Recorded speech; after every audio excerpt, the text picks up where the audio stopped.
Assalamualaikum warahmatullahi wabarakatuh. Perkenalkan, nama saya Revina Zanat Nur Aprilianti dari kelas 8C. Di video pembelajaran ini, saya akan menjelaskan materi tentang statistika yang akan dipelajari di kelas 8 semester 2 ini.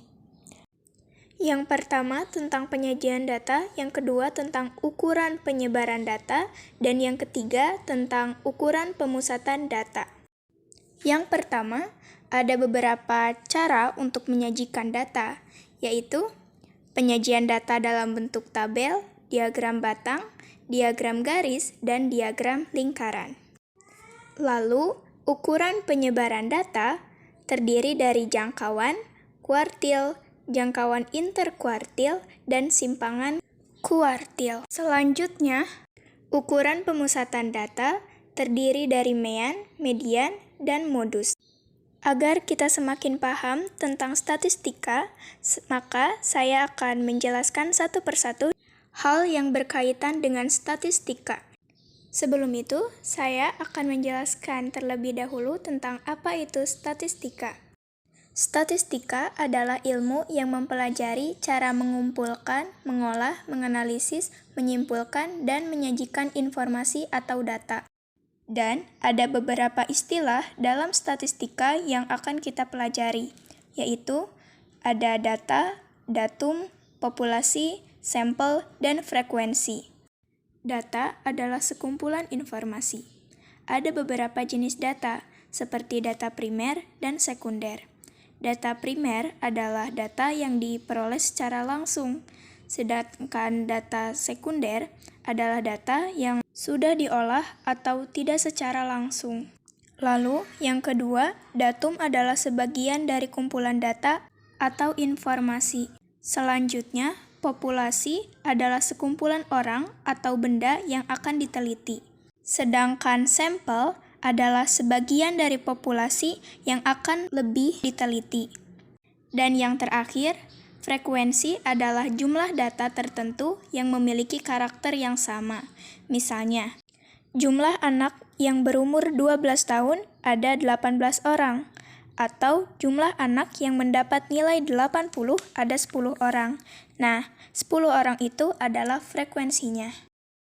Nah, sekarang ayo kita mengingat kembali tentang penyajian data yang tadi di awal sudah saya sampaikan. Penyajian data dapat disajikan dalam bentuk diagram batang, tabel, diagram lingkaran, dan diagram garis. Sekarang, kita langsung saja ke contoh soal yang pertama.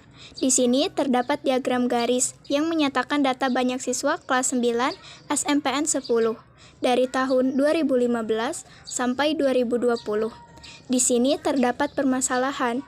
Banyaknya siswa perempuan kelas 9 pada tahun 2015 adalah sebanyak 60% dari total siswa pada tahun tersebut. Kemudian, banyaknya siswa perempuan kelas 9 pada tahun 2020 adalah sebanyak 55% dari total siswa pada tahun tersebut. Pertanyaannya, apakah dapat disimpulkan bahwa banyak siswa perempuan pada tahun 2015 lebih banyak dibandingkan pada tahun 2020? Jelaskan jawabanmu. Nah, sekarang kita selesaikan yuk permasalahan pada contoh satu ini. Sekarang, kita tulis apa yang diketahui dari informasi soal di atas.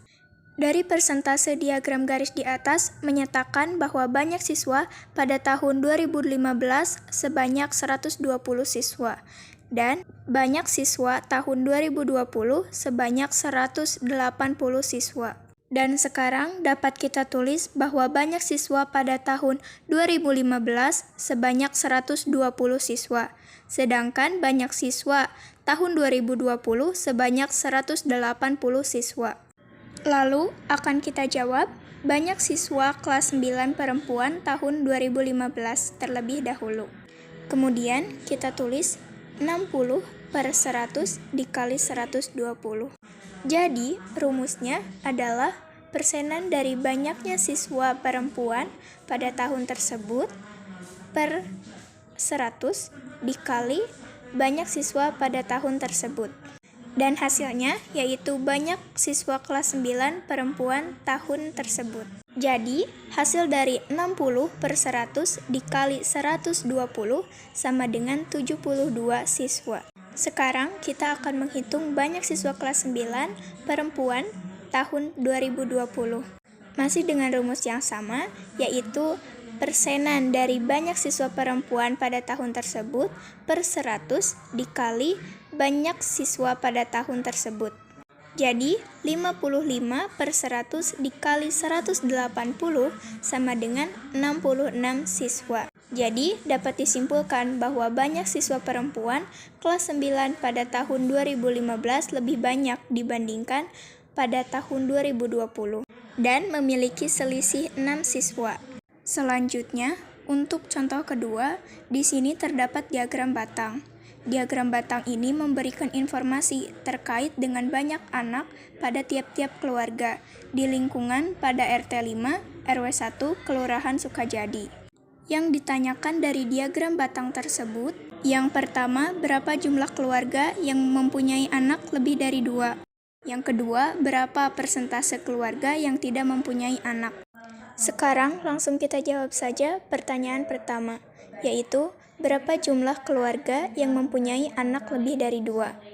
Jumlah keluarga yang memiliki anak lebih dari 2, yaitu pada diagram batang di atas dapat diketahui bahwa terdapat 9 keluarga yang mempunyai 3 anak, 4 keluarga yang mempunyai 4 anak, dan 2 keluarga yang mempunyai 5 anak.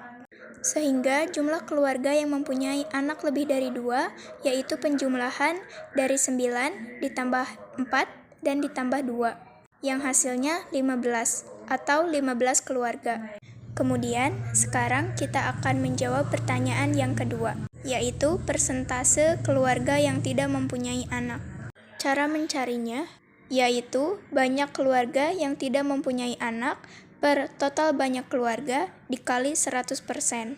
Sekarang, ayo kita hitung berapa total banyak keluarga yang memiliki anak 1, 2, 3, 4, 5, bahkan sampai yang tidak mempunyai anak. Dan ternyata terdapat 6 keluarga yang tidak mempunyai anak dan 39 total banyak keluarga di Kelurahan Sukajadi.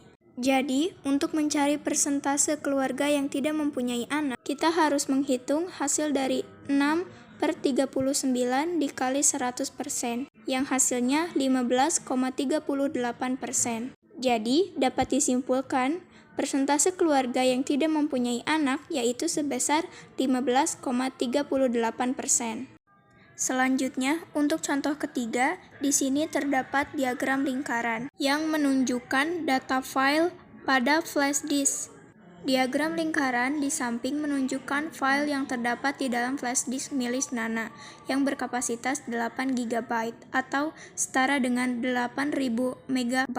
Flash disk tersebut diisi dengan file musik, foto, data buku ajar matematika, dan data lainnya.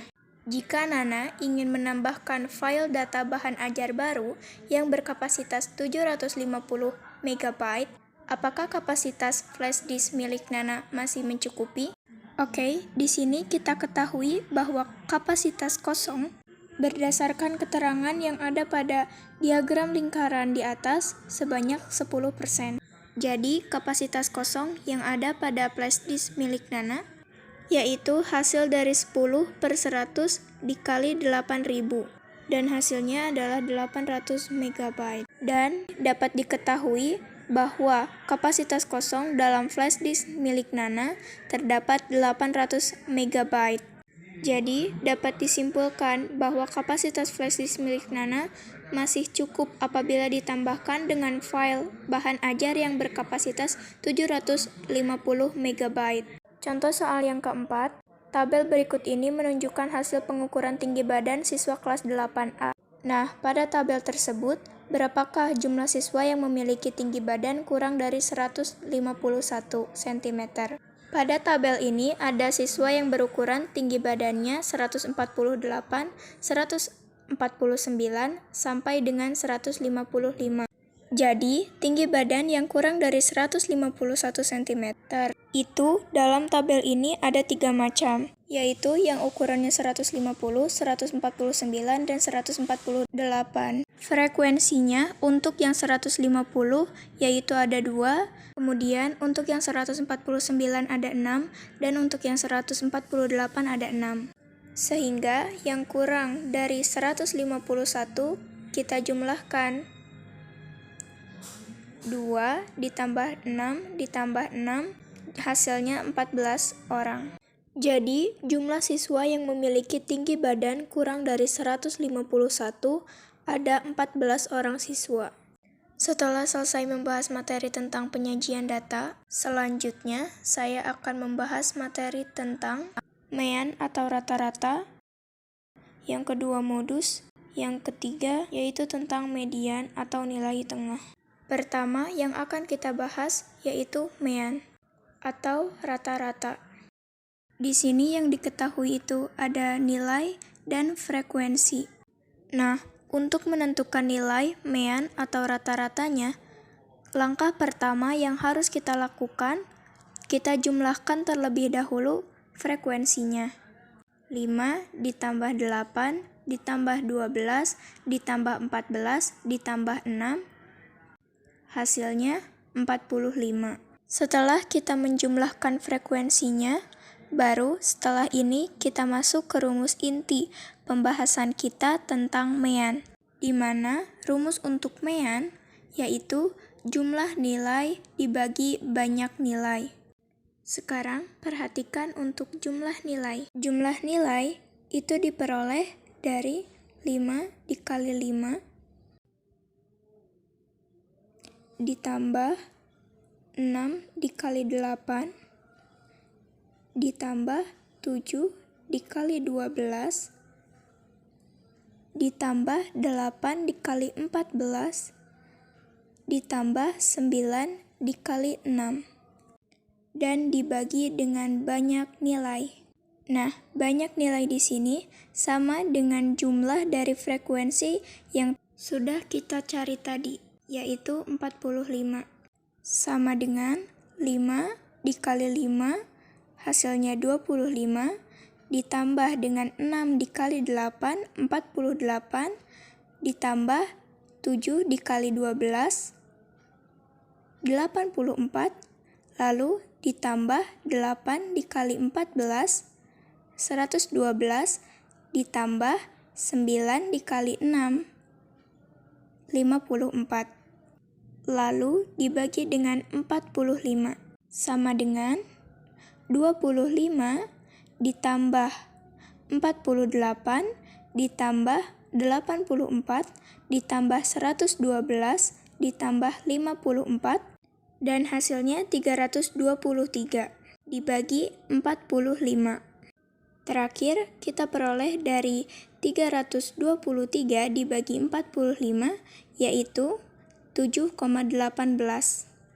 Maka 7,18 adalah hasil mean dari tabel yang ada di samping. Lanjut, sekarang kita akan membahas tentang modus. Pada materi modus ini, kita diberikan sebuah data berbentuk tabel yang masih sama dengan yang pertama tadi. Kemudian yang diketahui ada nilai dan frekuensi. Dan yang ditanyakan yaitu tentang modus. Untuk mencari modus pada tabel ini sangat mudah sekali. Kita lihat saja nilai frekuensi yang paling tinggi. Dari angka 5, 8, 12, 14, 6. Nah, dan mana yang paling tinggi? Yaitu adalah 14. Maka modusnya dari data ini, yaitu angka dari depan sini, yaitu 8. Kenapa? Karena angka 8 ini yang sering muncul, yaitu sebanyak 14 kali dia muncul. Oke, terakhir kita akan langsung membahas tentang median atau nilai tengah. Nah, sekarang bagaimana cara untuk mencari median atau nilai tengah? Dan itu sangat mudah sekali. Pada materi median ini, kita masih disajikan dengan data yang sama. Dengan soal tadi, ketahui nilai dan frekuensi. Untuk mencari median, langkah pertama yang harus kita lakukan yaitu kita tambahkan satu kolom lagi yang berisi FK.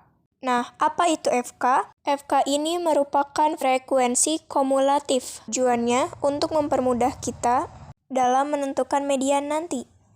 Nah, bagaimana cara untuk mengisi atau mendapatkan hasil dari FK ini? Nah, caranya mudah sekali.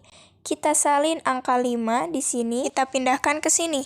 Kemudian, 5 yang di sini kita tambahkan dengan 8. Hasilnya 13. Nah, 13 kita tulis di sini. Lanjut, 13 yang ini kita tambahkan dengan 12. Hasilnya 25 dan 25 kita tulis di sini. Sekarang kita lanjut lagi. 25 ditambah 14 hasilnya 39. 39 kita tulis di sini.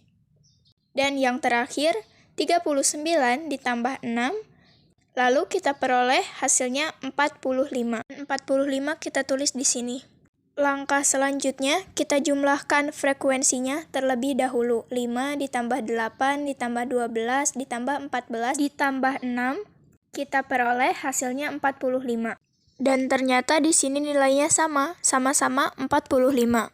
Lanjut, setelah kita melengkapi tabel ini, baru setelah itu kita masuk ke rumus median. Tapi sebelum itu, rumus median ada 2 jenis. Ada yang median dengan data tunggal, dan ada juga median dengan data genap.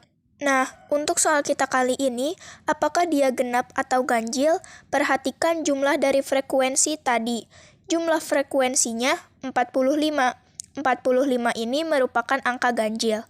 Maka, rumus median yang kita gunakan kali ini yaitu median dengan data ganjil, di mana rumusnya yaitu data ke 1/2 dikali dalam kurung N tambah 1, dan ini merupakan rumus median untuk data ganjil.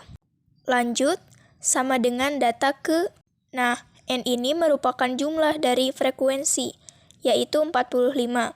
Maka N di sini diganti dengan angka 45. Jadi, sekarang 1/2 dalam kurung 45 ditambah 1 sama dengan data ke 45 ditambah 1 hasilnya 46. Maka di sini kita tulis 1/2 dikali 46 sama dengan data ke 1/2 dikali 46, itu kita peroleh hasilnya 23. Maka letak ataupun posisi dari nilai mediannya itu terletak di data 23.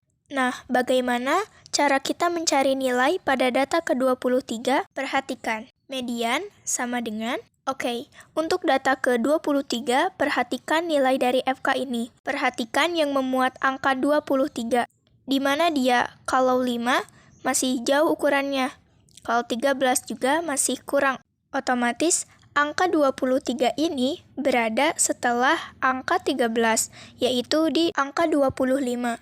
Maka sekarang kita sudah tahu di mana letak kelas mediannya, yaitu di 25, artinya di sebelah sini. Maka untuk nilai mediannya adalah angka yang paling depan, yaitu 7. Nah, itu dia jawaban dari pembahasan soal kita kali ini. Kemudian saya akan membahas tentang ukuran penyebaran data. Yang pertama ada jangkauan. Jangkauan adalah rentang dari suatu kumpulan data. Rumus dari jangkauan atau range, yaitu range sama dengan X max min X min, atau data terbesar dikurangi data terkecil. Yang kedua ada kuartil. Kuartil adalah data atau nilai yang membagi data menjadi 4 bagian sama besar. Ada 3 buah kuartil, yaitu kuartil atas, tengah, dan bawah. Biasanya, kuartil tengah disebut juga median. Kemudian, ada jangkauan interkuartil dan simpangan kuartil. Sekian pembahasan tentang statistika yang bisa saya sampaikan. Semoga materi yang telah saya sampaikan bisa bermanfaat bagi kita semua. Dan mohon maaf jika ada kesalahan dalam penulisan atau penjelasan. Wabillahi taufik wal hidayah. Wassalamualaikum warahmatullahi wabarakatuh.